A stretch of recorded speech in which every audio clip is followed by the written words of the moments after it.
27장 1절에서 13절까지 하겠습니다. 레위기 27장 1절로 13절 읽습니다.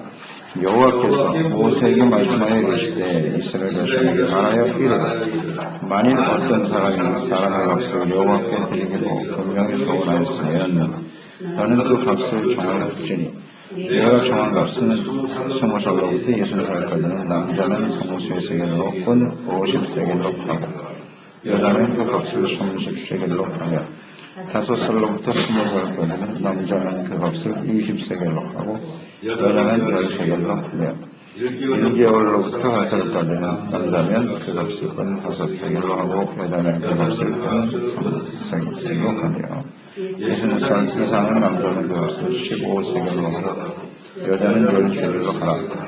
그러나 서원자가 가난하여 내가 정한 값을 감당하지 못하겠으면 그를 제사장 앞으로 데리고 갈 것이요 제사장은 그 값을 정하되 그 서원자의 형편대로 값을 정할지니라. 사람이 서원하는 예물로 여호와께 드리는 것이 가축이면 여호와께 드릴 때는 다 거룩하니 그것을 변경하여 우열만 바꾸지 못할 것이요 꼭 가축으로 가축을 바꾸면 둘 다 거룩할 것이며 부정하여 여호와께 예물로 드리지 못할 가축이면 그 가축을 제사장 앞으로 끌어갈 것이요 제사장은 2일간의 값을 정할지니 그 값이 제사장이 정한 대로 될 것이며 만일 그가 그것을 모르면 내 정한 값에 그 5분의 1을 더할지니라. 하나님 앞에서 정직하고 진실하라. 오늘 말씀은 서원의 규례에 대해서 나와 있네요. 서원이라고 하는 것은 맹세하는 것이죠. 다짐한다 그런 뜻인데 하나님께 자발적으로 헌신하는 일에 대한 규례입니다. 서원을 하는 경우에는 반드시 지켜야 된다. 하나님 앞에 내가 어떻게 헌신하겠습니다 라고 서원하는 일, 이것은 강요에 의해서 되는 것이 아니고요. 본인이 하나님 앞에 받은 은혜가 너무나 크기 때문에 주님 앞에 헌신하고자 하는, 자원하는 마음으로 헌신하는 것을 의미하는 것이죠. 하나님 앞에 이 서원을 한 것은 반드시 지켜야 한다는 것입니다. 번복되어서는 안 된다. 이거 하나님 앞에 한 것이기 때문에 이걸 만약에 지키지 않는다면 이건 하나님을 조롱하는 일이 되는 거예요. 하나님을 무시하는 행위가 되는 것이기 때문에 반드시 지켜야 된다. 그렇기 때문에 하나님께서 맹세하는 일, 서원하는 이름으로써 여기서 경솔하게 하면 안 되고요. 감정에 이끌려서 즉흥적으로 이렇게 해서는 안 돼요. 깊이 생각해보고 진지하게 바르게 결정해야 된다. 정직과 성실로 임해야 된다는 것을 말씀하고 있네요. 이것이 곧 하나님께 대한 태도거든요. 하나님께 대한 태도입니다. 우리가 하나님을 어떻게 생각하고 있는가? 2절에 보니 사람을 하나님께 드려 서원하는 경우, 그런데 하나님께 온전히 헌신하는 거죠. 다른 어떤 사람을 하나님께 온전히 종으로 바쳐서 하나님 앞에 헌신되어지기를 원합니다 라고 약속을 했다면 반드시 이 하나님을 섬기고 그것을 지켜야 되는데 그 사람의 값을 정하라. 이게 속전이죠. 속전. 사람을 제물로 드릴 수는 없는 것이니까 그 사람을 헌신하며 하나님께 서원하는 경우에는 나이에 따라서 혹은 성별에 따라서 그것을 돈으로 환산해서 성소에 세겔로 바치는 거죠. 이것을 속전이라고 하죠. 속전. 하나님께 드려지는 것입니다. 이 속전의 규례는 6월절 때 이미 만들어진 것이죠. 6월절. 그때 이제 모든 장자가, 애굽의 장자는 다 죽었는데 하나님이 택한 언약의 백성의 장자들은 살았죠. 그렇기 때문에 하나님께서 이 규례를 정했어요. 모든 첫째는 다 내 것이다. 하나님의 것이라고 하셨어요. 첫째는. 처음 난 자식이거나 가축도 마찬가지예요. 그걸 모두 다 하나님의 것으로 인정하라 그랬어요. 그래서 그것을 속전으로 드려라. 거기서부터 시작된 겁니다. 이 사람을 하나님께 바친다고 하는 의미. 값을 정해서 하나님께 헌신하는 것입니다. 모든 처음 나는 것은 하나님의 것이다. 그래서 우리는 생각해야 됩니다. 우리 자식들 중에도 처음 난 맞이는 하나님의 것임을 잊지 마시기 바랍니다. 하나님께 온전히 헌신되어져야 해요. 하나님의 것이라고 했으니까. 그들이 하나님 앞에 온전한 믿음의 사람들로 하나님을 경외하고 섬기는 사람들로 세워질 수 있도록 하나님께 헌신하여 드려지는 것이 필요해요. 필요합니다. 그런 측면에서 우리가 생각하고 기도하는 거예요. 그러니까 하나님이 정하신 규례니까요. 그러니까 하나님의 것이라고 하셨잖아요. 이제 하나님의 것이니까 하나님의 온전한 모습으로 회복될 수 있도록 끊임없이 기도하고 간구하는 사람들이 되어야 합니다.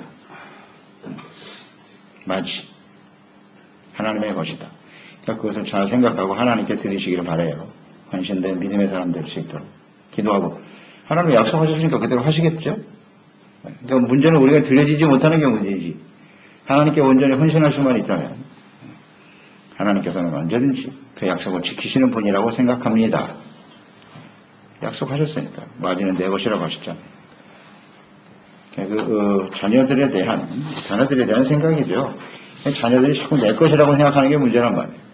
내 것이라고 생각하고 내 생각과 뜻대로 할 수 있다는 게 문제거든요. 언제든지 우리 자녀는 하나님의 것임을 인정하고 하나님의 뜻대로 세워질 수 있도록 헌신된 사람들이 되어야 하겠죠. 값을 정하여 하나님께 드려라.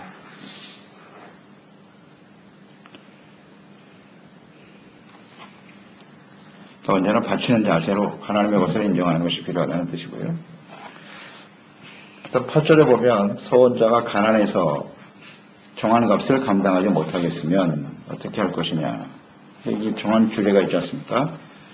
나이나 성별에 따라서 거기에 합당한 값을 드려야 되는데 이 사람이 가난해서 이 하나님이 정해놓으신 이것을 드릴 수가 없는 경우가 발생할 거예요. 가난해서 형편이 안 돼서 못 드린다. 그럴 때는 어떻게 하느냐. 제사장에게 데려갈 것이요. 제사장이 그 값을 정해 주어라. 그랬습니다. 서원자의 형편에 따라서 값을 정해 주도록 하라. 이것이 이제 일반적인 규례고요. 속전의 값을 이렇게 정해 놓으셨지만 형편이 안 되는 경우에는 다시 조정해 줄 수 있다. 그런 뜻입니다.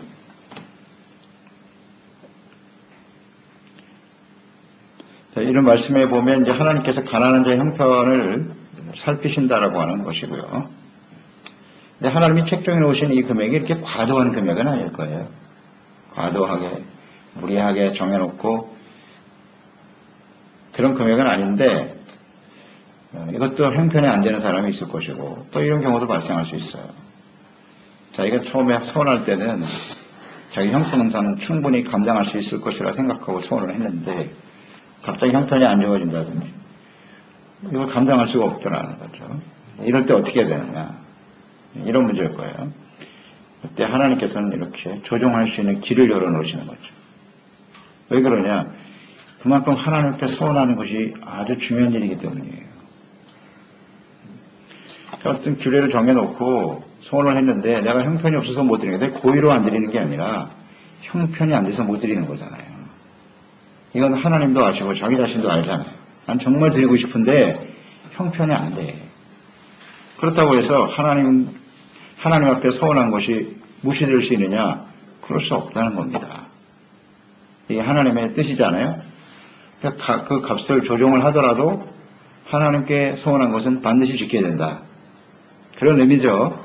여기는 하나님의 긍휼과 자비도 들어있지만 하나님의 엄격한 공의도 작동하는 거예요.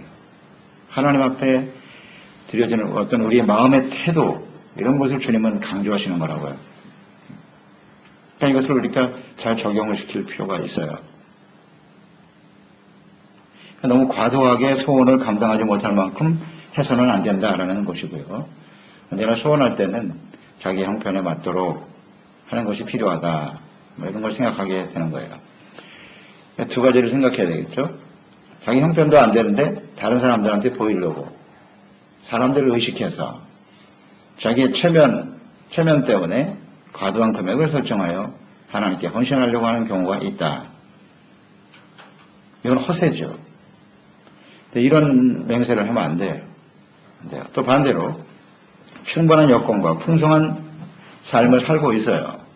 충분히 할 수 있음에도 불구하고 또 하나님 앞에 헌신하지 않는다면 그것도 역시 이 하나님 앞에서 하나님보다 재물을 더 사랑하는 것이 될 수도 있죠. 이 두 가지를 조심하란 말이에요. 우리가 하나님께 헌신하는 이 자세, 이걸 조심해야 되는데 이 둘 중에 잘못된 모습이 우리 가운데 있거든요. 충분히 할 수도 있는데 나는 못한다 하는 경우, 이런 경우가 많을 것 같아요. 보면 하나님께 드리는 것은 절대 인색함으로나 억지로 해서는 안 되고요. 자신의 능력에 맞게 헌신하는 것이 필요합니다.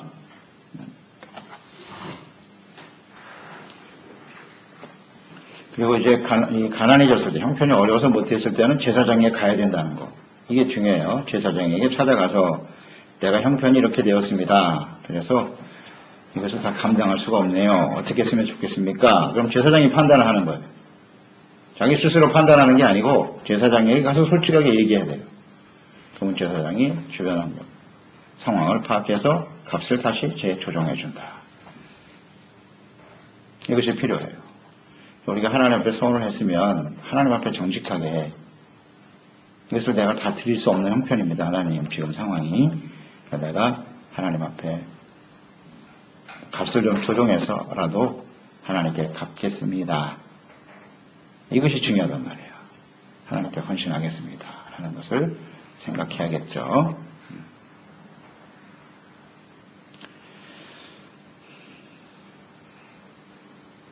그래서 하나님을 섬기면서 헌신하는 일, 이것은 일시적인 감정이나 혹은 자신의 뜻대로 할 수 있는 일이 아니라는 거, 자신의 임의로 마음대로 해서는 안 된다는 것, 이것을 생각해야 되고요. 하나님을 경외해야 되고 또 하나님의 그 어떤 권위를 인정하는 태도가 중요하다는 것입니다. 그래서 좀 진지하고 신중하게 말하고 행동하는 것이 필요하다. 이 서원과 관련돼서 여러 번 우리가 묵상을 했습니다만은 하나님 앞에 서원하지 않은 사람 아무도 없다. 아무도 없다는 겁니다. 우리가 예수 믿고 구원받은 그 순간부터 우리는 하나님 앞에 서원하고 사는 사람들이에요. 서원 안 한 사람은 그건 제가 볼 땐 그리스도인이 아니라고 봅니다. 분명 예수 믿고 구원받은 그 순간 엄청난 죄인 아닙니까? 우리가 죽어 마땅한 인생들이 예수 믿고 구원받았잖아요. 얼마나 감사한지.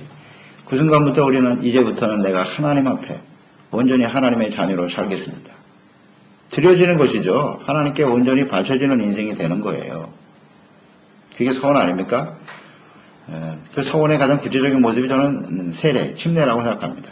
침례받는 순간, 세례받는 순간 하나님 이제는 나는 다 죽었고 내 안에 그리스도께서 사시는 것이며 하나님의 자녀로 살겠습니다 결단하는 시간이거든요. 그렇잖아요. 근데 이제 하나님의 자녀로 살겠습니다. 역시 결혼 같은 것도 마찬가지잖아요. 한 남녀가 만나서 결혼할 때 그걸 서약이라고 하잖아요. 결혼 서약. 그게 바로 서원이거든요. 나는 이제 오직 이 한 남자와 한 여자만을 아내로 남편으로 평생 죽을 때까지 살겠습니다. 서원이잖아요. 이거 지켜야죠. 이게 만약에 하나님 앞에서 한 것이라면 지켜야 된다는 말이에요. 이런 게 서약이란 말이에요. 서약, 서원. 우리가 예수 믿고 구원받은 그 순간부터 우리는 이제 하나님 앞에 바쳐진 인생이기 때문에 하나님 앞에 온전히 헌신되어지는 삶이 되어야 합니다. 다만 형편이 좋을 때도 있고 나쁠 때도 있어요. 건강할 때도 있고 병들었을 때도 있고 여러 가지 상황은 있을 거란 말이죠. 그랬을 때 하나님 제가 지금 형편이 안 돼서 지금 못하겠습니다 라는 것은 있을 수 없다는 거예요. 못하겠습니다는 안 돼요. 젊었을 때 헌신하는 것과 좀 나이가 들어서 헌신하는 건 좀 차이가 있겠죠. 여기 연령별, 나이별에 따라서 이건 능력이거든요. 노동의 능력이라든지 혹은 일할 수 있는 어떤 상황, 여건을 하나님이 감안해서 금액을 정하신 것이거든요. 거기에 맞게. 그러면 우리가 할 수 없다라는 말은 안 되고요. 주님 앞에 서는 그날까지 우리의 몸을 드리고 시간을 드리고 헌신하여 하나님께 최선을 다해 정직하고 성실하게 섬기는 종들이 되어야 하겠습니다. 아멘. 옛날에 내가 잘 살 때는 하나님께 헌신했는데요. 지금 내가 수입이 없으니까 못하겠어요. 못하겠습니다는 없습니다.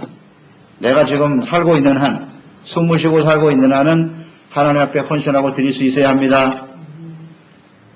헌금으로 나타나는 것이고요. 구체적으로. 옛날에는 했는데 지금 없으니까 하나도 못 드리겠어요. 그건 말이 안 되는 소리예요. 그리고 하나님 앞에 내가 옛날에 젊고 건강했을 때는 어떻게 헌신했는데 지금 힘이 없고 연약해서 못하겠습니다가 아니라 내가 할 수 있는 최선을 하나님께 헌신하고 드리는 사람이 됩시다. 이게 바로 하나님의 권위를 인정하는 태도예요. 나는 서운한 적 없는데요. 서운한 적이 없는 사람은 그리스도인이 아니라니까요. 이미 우리의 몸을 하나님의 거룩한 한 제사로 드린 거예요. 우리 몸. 드려진 겁니다. 하나님의 소유가 된 것이고 이제는 나의 뜻대로 사는 인생이 아니라 하나님의 뜻대로 사는 인생이잖아요. 이게 진짜 예수 믿는 사람 아니에요? 이것을 분명히 알고 하나님 앞에 진실한 태도로 주님을 섬기는 사람들이 되어야 하겠습니까? 좀 조정을 하더라도 옛날에 내가 5시간 봉사했으면 이제는 1시간, 2시간이라도 헌신하는 거죠. 해야죠. 계속 되어야죠. 하나님 앞에. 그런데 이것을 중단하는 사람들이 간혹 있잖아요. 여러 가지 핑계를 대고 이래서 나는 더 이상 못해요. 더 이상 못하는 건 없어요. 옳지 않아요. 이것이 소원에 나타나는 하나님의 뜻이라고 묵상이 됩니다. 또 10절에 보면 짐승을 드리기로 서원한 경우 우열간에 바꿀 수 없다는 겁니다. 한번 서원한 경우에 이미 이것은 하나님께 바쳐진 거예요. 그러니까 이제 소가 몇 마리가 있어요. 그 중에서 그 소를 하나님께 드리겠다고 서원했어요. 그러면 그것을 우열간에 구별해서 이것 말고 그보다 좀 못한 게 있어 보니까 이건 너무 튼실하고 좋은데 그 다음으로 좀 안 좋은 게 있어. 이걸 드려야지. 바꿀 수 없다는 거예요. 바꿀 수 없어요. 혹은 반대로 내가 하나님 앞에 딱 정해놓은 그 짐승이 있는데 가축이 보니까 이게 본인 상태가 좀 안 좋은 것 같아. 더 좋은 걸 드리고 싶은 거야. 하나님한테 더 좋은 거 이걸 드리겠습니다. 이것도 안 돼. 한번 정해놓으면 오늘 이 말씀에 10절에 나와 있는데요. 바꿀 수 없다. 우열을 가려서 바꾸거나 하면 그것은 임의로 하는 거예요. 자기 마음대로 하지 못한다는 거예요. 정했으면 그것을 드려. 거기서 보면 혹 가축으로 가축을 바꾸면 둘 다 거룩할 것이요. 이렇게 돼 있거든요. 이게 무슨 얘기냐면 후자의 경우예요. 내가 이거보다 더 좋은 게 있어. 소와 양이 더 튼실하고 좋아해. 이거 드리는 게 좋겠어. 그러면 요거 빼고 요거만 드려야지. 그것도 안 된다는 거예요. 한번 하나님께 내가 정한 것은 그 거룩하다니까. 그걸 드리고 더 좋은 거 싶으면 그것도 드려라 이거예요. 둘 다 하나님께 드려라. 이게 하나님의 뜻이네요. 그만큼 하나님 앞에 소원하고 정한 것은 하나님과의 약속이기 때문에 반드시 지키라는 겁니다. 더 좋은 것 드리고 싶으면 그거 드리고 그 다음에 이것도 드려. 그게 하나님 뜻이야. 그러니까 우열간에 바꿀 수 없다는 이 뜻은 뭔지 아시겠죠? 사람의 임의로 할 수 없다는 거예요. 자기의 뜻대로 마음대로 바꾸거나 해서는 안 된다.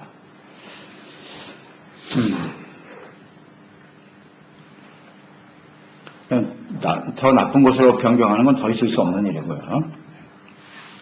그래서 끝까지 하나님 앞에 약속을 지켜가는 신실한 종들이 되어야 하겠습니다. 혹시 부정한 짐승의 경우가 있어요. 그러니까 내가 하나님 앞에 이 가축을 드리려고 하는데 다른 게 없어. 딱 하나밖에 없어. 양 한 마리밖에 없는데 이걸 하나님께 드리고 싶은 거예요. 근데 보니까 이게 부정해. 예를 들어서 뭐 눈이 하나 잘못됐다든지 다리 하나 잘못됐다든지 이거 드리면 안 되잖아요. 하나님한테. 드리고 싶은데 그거밖에 없어. 그런 경우일 거라요. 부정한 짐승의 경우에는 예물로 바칠 수 없기 때문에 제사장의 값을 정해라. 이렇게 되는 거예요. 값을 정해라. 그래서 제사장이 값을 정해주면 그것을 하나님께 헌신하여 드리는 것입니다. 여기서 하나 또 우리가 묵상할 필요가 있는 것은 제사장이 그 값을 결정하라 이렇게 돼 있거든요. 제사장이 판단을 해서 또 제사장에게 가서 결정을 받는 일. 여기서 우리가 깨닫게 되는 것은 이런 거예요. 제사장은 하나님 앞에 중보하는 자고 제사장의 결정이고 하나님의 결정인 거예요. 그러니까 내 마음대로 정하면 안 되고요. 내가 형편이 안 돼요 해서 이렇게 내 마음대로 하는 게 아니라 제사장에게 가서 이야기하고 그 정해준 대로 하라는 것이거든요. 그냥 이 제사장이 하는 결정을 어떻게 하라는 거예요? 하나님의 권위로 인정하라는 거죠.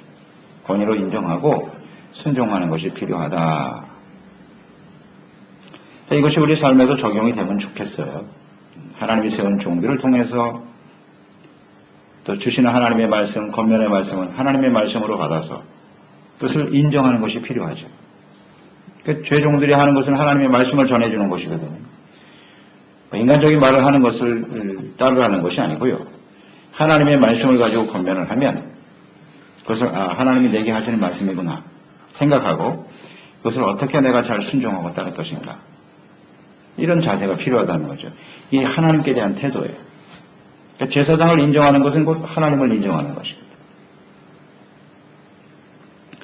또 우리는 좀 더 크게 적용을 시켜본다면 오늘 모든 그리스도인들은 왕같은 제사장이죠. 우리가 다 왕같은 제사장이라고. 하나님을 알고 하나님을 예배하고 섬기는 사람들이기 때문에. 그러니까 죄종들을 통해서 하나님의 말씀으로 권면을 받을 경우도 있고, 혹은 우리 주변에 있는 지체들을 통해서 기도하는 중에 또 하나님이 주시는 말씀으로 우리를 권면하거나 책망하는 경우도 있겠죠. 그러나 그게 하나님의 말씀에 근거한 것이라면 그게 사람의 말로 듣지 말고 하나님의 권위로 인정해서, 그러니까 중요한 건 하나님의 말씀이죠.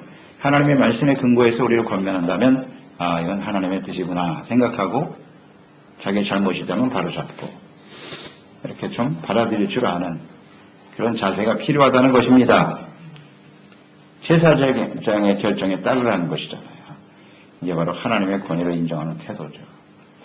이런 것이 이제 하나님 앞에서, 저는 그래서 이 제목을 하나님 앞에서 정직하고 진실하라 이렇게 묵상이 됐는데요. 그만큼